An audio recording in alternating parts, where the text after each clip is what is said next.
করেছি সেই মহান রবের দরবারে কালিমাতুশ শুকর সবাই পড়ে একবার আলহামদুলিল্লাহ।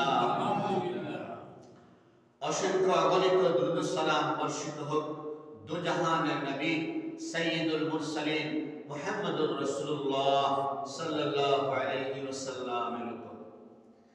আমি পবিত্র কোরআনে কারীমের সূরা জুমআর দ্বিতীয় রুকু থেকে শেষ পর্যন্ত তিলাওয়াত করেছি।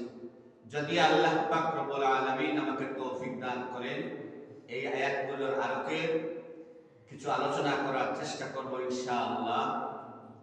আল্লাহ পাক রব্বুল আলামিন ইরশাদ করেন, ইয়া আইয়ুহাল্লাযীনা আমানু ইযা নুদিয়া লিস-সালাহ, হে ঈমানদারগণ, হে বিশ্বাসীগণ, যখন জুমার দিন নামাজের জন্য ডাকা হয়, ফাসআউ ইলা যিকরিল্লাহি ওয়া যারুল বাইর, তোমরা তাড়াতাড়ি ছুটে আসো আল্লাহর স্মরণে। অর্থাৎ এখানে যিকরুল্লাহ দ্বারা নামাজ বোঝানো হয়েছে।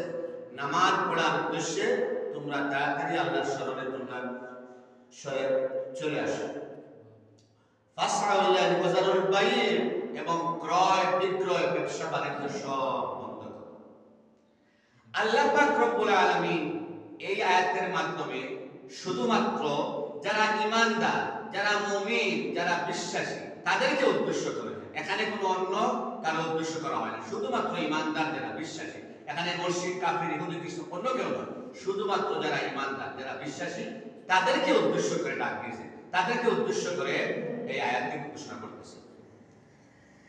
আল্লাহ পাক রব্বুল আলামিন পরবর্তী আয়াতে বলেন, যালিকুম খায়রুল লাকুম, এটা তোমাদের জন্য কল্যাণকর, ইন কুনতুম তা'লামুন, যদি তোমরা তা বুঝতে পারো, যদি তোমরা তা জানতে পারো। এই আয়াতের মাধ্যমে জুমার দিনের ফজিলত, গুরুত্ব এবং তাৎপর্য বোঝানো হয়েছে। আমার কথা আপনারা বুঝতে পারছেন? এই আয়াতের মাধ্যমে এই জুমার যে আয়াত, জুমআ নামে একটা সূরা আছে, সূরাতুল জুমআ। এই জুমআ অর্থ একত্রিত হওয়া, সমাবেশ। যেমন আমরা আজকের জুমার দিন সকল মুসলমানগণ মসজিদে এসে একত্রিত হয়, একত্রিত হয়, জমা হয়। এই একত্রিত হয়, জমা হয়, এই জমার জন্য এটাকে বলা হয় জুমআ। এটার অন্য নাম সাইয়্যিদুল আইয়াম, অর্থাৎ শ্রেষ্ঠ দিন। এই দিনের গুরুত্ব অত্যন্ত বেশি। এই দিন এমন একটা দিন, এই দিনটা সবচাইতে শ্রেষ্ঠ দিন। যেমন শহর সমূহের মধ্যে মক্কা শরীফ সবচাইতে শ্রেষ্ঠ শহর। আরবি মাস সমূহের মধ্যে সবচাইতে শ্রেষ্ঠতম মাস, মর্যাদাপূর্ণ মাস হচ্ছে রমাদান মাস।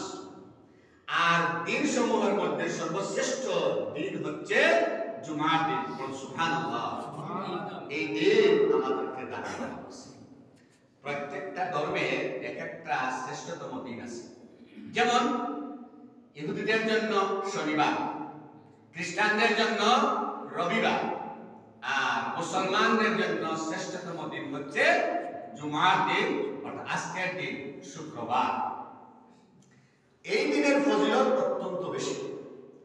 এই দিনের ফজিলত সম্পর্কে হাদিস শরীফের মধ্যে যদি আমরা খুঁজি, হাদিস শরীফের মধ্যে কিতাব বাইর করি, এর অসংখ্য ফজিলত রয়েছে।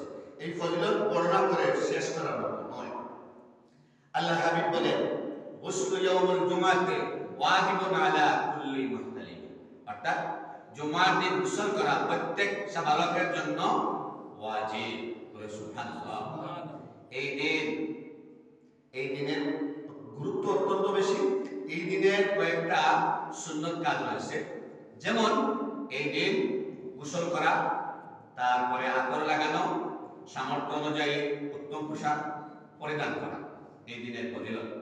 এই দিনে আরো ফজিলত রয়েছে।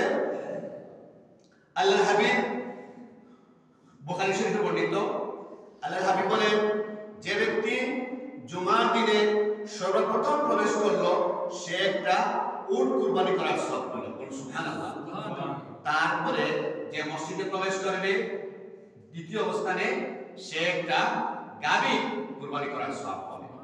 তারপরে তৃতীয় অবস্থানে যে প্রবেশ করবে সে একটা শিংওয়ালা দুম্বা কুরবানি করা সওয়াব পাবে, সুবহানাল্লাহ। তারপরে যখন সে প্রবেশ করবে সে একটা মোরগ সদকা করার সওয়াব পাবে।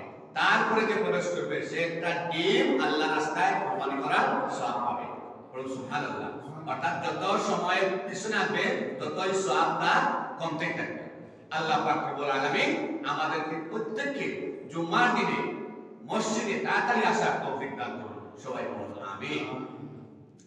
আল্লাহ পাক রব্বুল আলামিন এই জুমার দিনে অসংখ্য গুনাহগার বান্দাদেরকে ক্ষমা করে দেন। আল্লাহর হাবিব বলেন এই দিনে এমন একটা মুহূর্ত রয়েছে, এমন একটা সময় রয়েছে যে সময় মুমিনের দোয়া কবুল হয়, বলুন সুবহানাল্লাহ। এই সময়টা কখন, কোন সময়, এটা নিয়ে মতভেদ রয়েছে। এটা এমন, কেউ বলেছেন জুমার পরে, কেউ বলেছেন আবার এটা আসরের সময়, এটা আসরের পরে, এভাবে বিভিন্ন মত রয়েছে।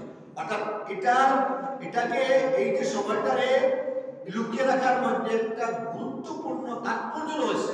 এটা গুরুত্ব বোঝানোর জন্য এই সময়টা অনির্দিষ্টভাবে রাখা হয়েছে। আল্লাহ পাক রব্বুল আলামিন আমাদেরকে এই দিনে আল্লাহর কাছে দোয়া করার তৌফিক দান করুন, সবাই